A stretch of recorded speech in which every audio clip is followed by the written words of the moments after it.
Sure. I'm scared. I'm gonna prime the fuel system one more time. Let me check these real quick. I don't want to get pulled into the belt and become a sacrifice. All right, you ready? Yeah. It is time for the most nerve-wracking part of any build. That's starting the car for the first time. So in this video, we're starting the 05 STI with all of the new goodies, all of the refreshed parts for the very first time. I'm incredibly nervous. I'm always nervous. I have this like deep thought in the back of my mind that what if the ticking doesn't go away? What if there is something like, what if something, I'm just thinking like, what if something got worse? What if it should get better? Like everything should be just fine at this point, but it's still incredibly nerve-wracking. The last time that we went to start this car, if you guys remember, the motor was making a ticking noise.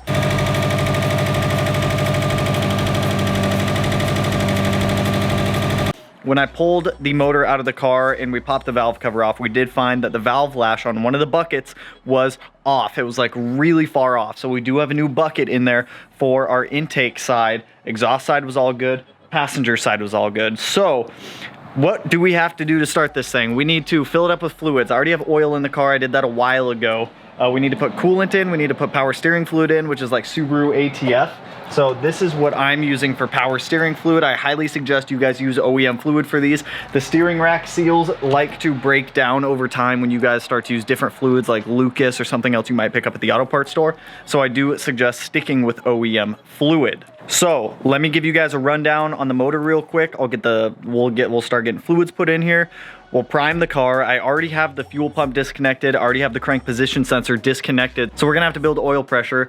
So that way I can turn the key, the car won't start. It's not gonna be dumping fuel into the cylinders either. So we can build oil pressure. I wanna make sure that we have sufficient oil pressure in the motor also because I did take the cams out. We have assembly lube on everything that has been replaced and put back in. It's all been thoroughly cleaned. So let's get fluids in it.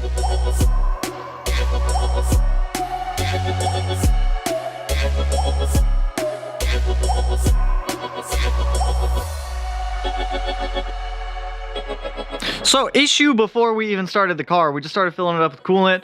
We saw some coolant coming out of the bottom down there and it ended up being the feed line for the AOS to the turbo. And one of the clamps just wasn't securing it down tight enough. The stock clamps from IAG are pretty trash, you guys. Like IAG makes a lot of good stuff, but those clamps are pretty trash, to be honest. So we're replacing it with a worm gear clamp right now. It'll be probably better than that clamp was. That clamp just wasn't securing anything tightly.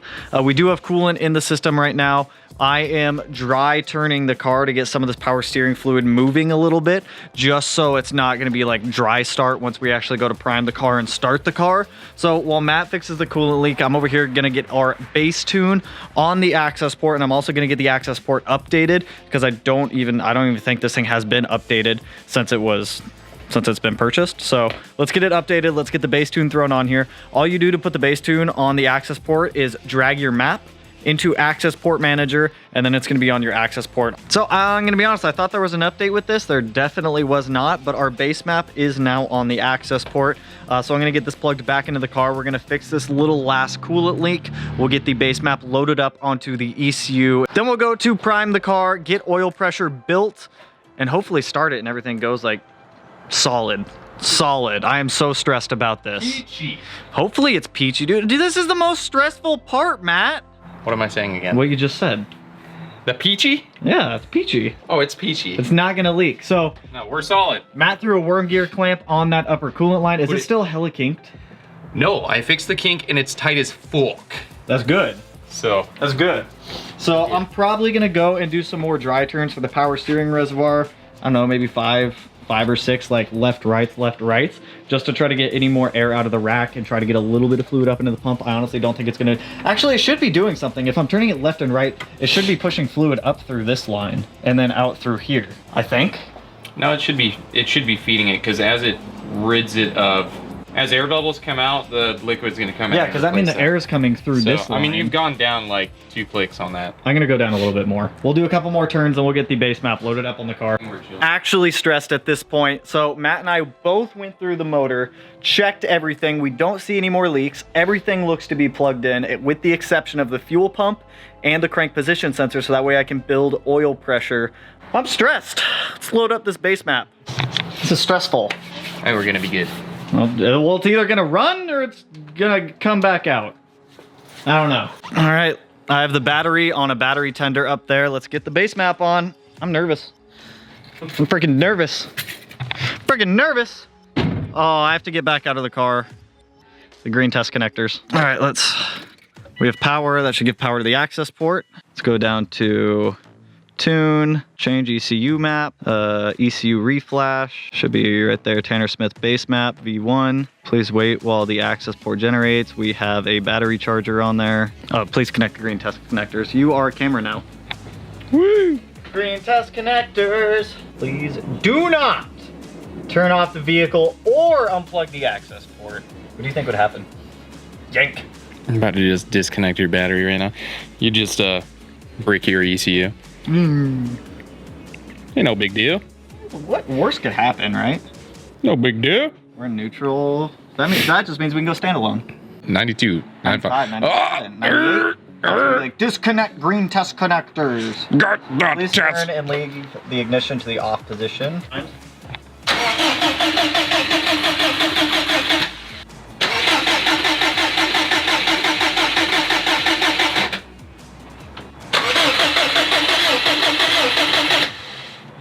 Alright, we should have oil pressure built. I'm gonna connect the fuel pump. You wanna plug in the crank position? Alright, so I feel like I've done this before. I did this last time we went to start the car. It's either gonna, I'm not gonna jinx myself. Hopefully everything is just solid. This thing's gonna be a god. It's gonna be great. Hopefully it's just solid. Issues. Should I go for it? Yeah, it's gonna be better than ever.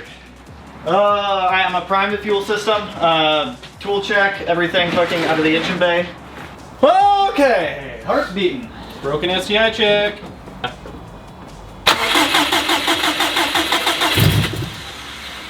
That was a good start, right? Yeah. I'll give it a little bit of gas.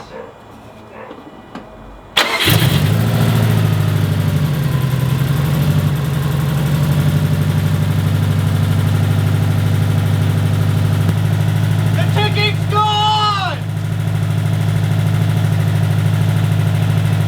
No, that's just the injectors, because they're aftermarket injectors. Yes! The ticking is gone. You did it. Unless that's the ticking. We did it! Yes! Yes!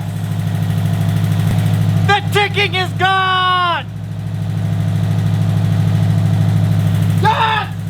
Yes! Yes! Yes!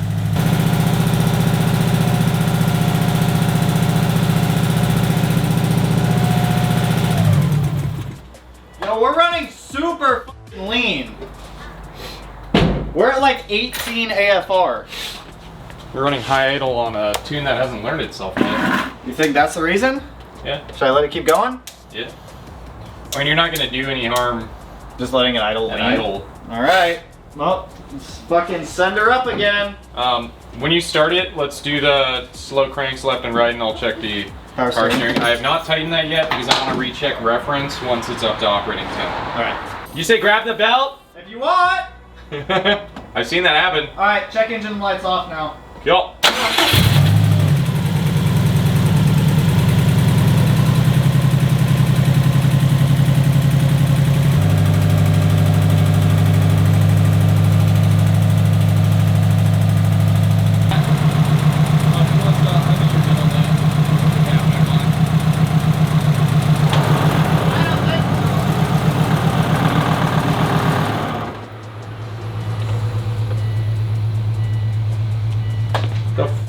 What the? What the? I like how as soon as I see that, it starts acting like a. What the was that? I think there's more air in there. You want to sit on the cold? The cap back on yet. Nothing on the rack is leaking down there. No, all I see is coolant down there. All right, so here's what's up with the 05 STI right now. Cooling system is almost bled at this point. I think it's gonna be good. I'm not gonna continue the bleeding process. I need a revised base map from Surgeline, so I'm guessing this is gonna be a couple day video because in this video, I do wanna get the car off of jack stands and at least move it under its own power a little bit. So I didn't know that the baro sensor was in the left-hand TGVs on this car. And I don't have that anymore. I don't have the baro sensor, I don't have any of that. So what they're gonna do is delete the baro sensor from the base map for me, and then we're just gonna run it without a baro. It's not a huge deal. It's emissions related, and we don't have emissions up here in Washington, and I'm totally fine with that being removed. Now, I do wanna touch on this. The ticking noise is back. When we first started the car, it wasn't there. Then when it kind of got up to operating temp, it kind of came back a little bit. Now, here's where things get weird. The ticking noise is 100% coming from the head. Matt and I both know it's coming from the head, but we don't know what it is. It could just be a loud spring, could be a loud valve, we don't know. The car's not misfiring and it's not knocking, and we have no reduced dam. So we're not losing compression anywhere. We're building compression as we should, and everything is operating as it should. So at this point, we think it's just a noisy head. Like, there's nothing else. I fixed the bucket in there. Valve lash is correct on everything. The cams are golden. Timing is solid, so I don't know what would be throwing the ticking noise at this point. Maybe it's just a loud valve. Maybe it's just a loud spring. If it was a bad valve seat, we'd be losing compression and we'd be knocking or having reduced dam, or it would throw a code for something going on in the engine. But because none of that is happening, we just think it's a noisy head at this point. So, I mean, it is what it is. The car starts, it runs. It runs very lean right now because the baro sensor's not in there, so it has absolutely no idea what is going on.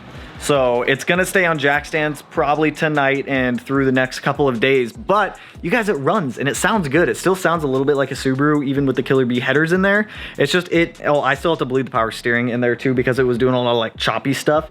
So we need to get that finished bleeding. We need to finish bleeding the cooling system, but you guys, it's here. Like, it's working. The STI is working and it is alive. Would I like the noise in the head to be gone? Yeah, 100%. But I mean, I can live with it. Matt and I kind of went over it and we kind of figured out, like, we're just gonna send it. Worst comes to worst, if the motor blows, we'll build the motor. I would really rather not, but no, it is. So I'm gonna put you guys on standby until I get a response back from Chris for the revised base map. When I get that back, we'll upload it to the car and we'll continue bleeding it once it's operating properly.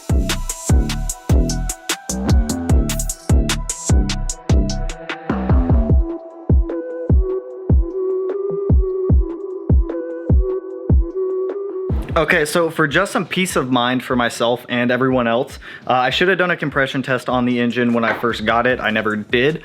So I did just run out to Harbor Freight. I did just buy a compression tester. I think I still have it hooked up to like cylinder 1 right now. But I did just compression test the motor.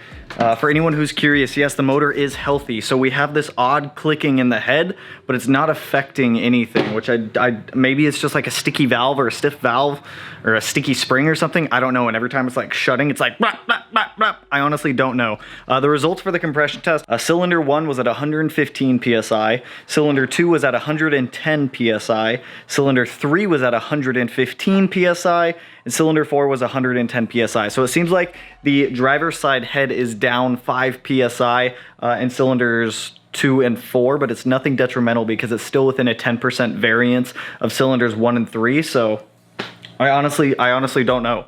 Like, it's just a loud head. We just compression tested it. It's all good.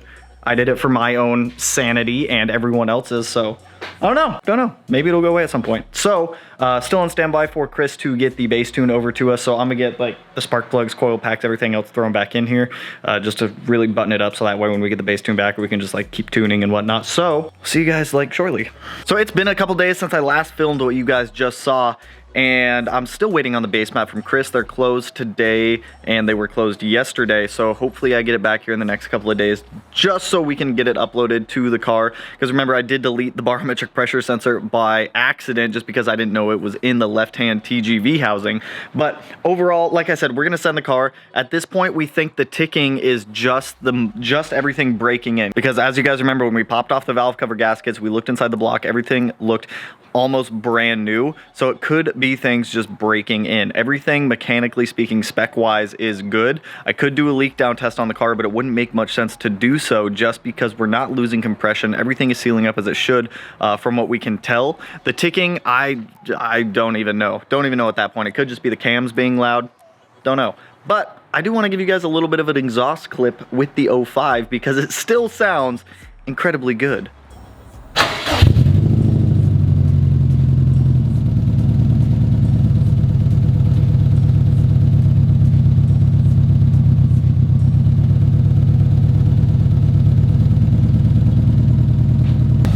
Now, just so you guys can hear it, there is no ticking right now. The ticking does not happen on cold start. So once it actually starts ticking, I'll record it so that way you guys can actually hear what it sounds like.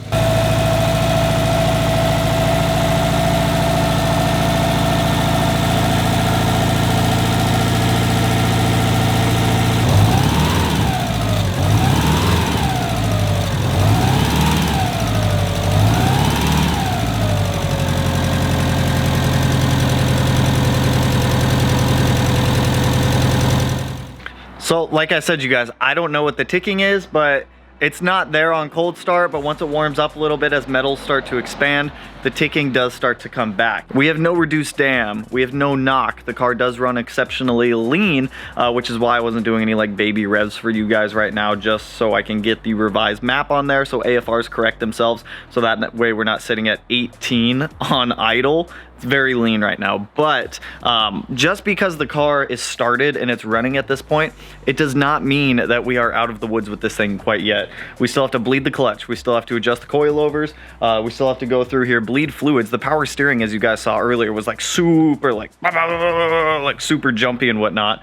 So we still have a lot of stuff to do on this before it's even ready to go to the dyno, but getting it started at this point is a huge first step. But anyways, that is all I have for you guys on this one. I will be incredibly busy Tuesday and Wednesday, so please do just give me a little bit of time to get back to some of your guys' comments if you guys are commenting on those days. I promise I will get back to them. I will just be in meetings all day for both of those days. But anyways, if you guys like the video, if you guys are pumped to see the 05 STI start up for the first time, go ahead, hit that like button and turn it black, blue, green, Charlotte, you know, I don't even know any colors at this point anymore. Just turn it whatever color it turns. And if you're not already subscribed to the channel, hit your boy up one of these corners. No idea which one yet, because you don't want to miss this thing going to the dyno, and you also don't want to miss the EG33 build either in the 17 STI. But with that, I'll catch you guys in the next one.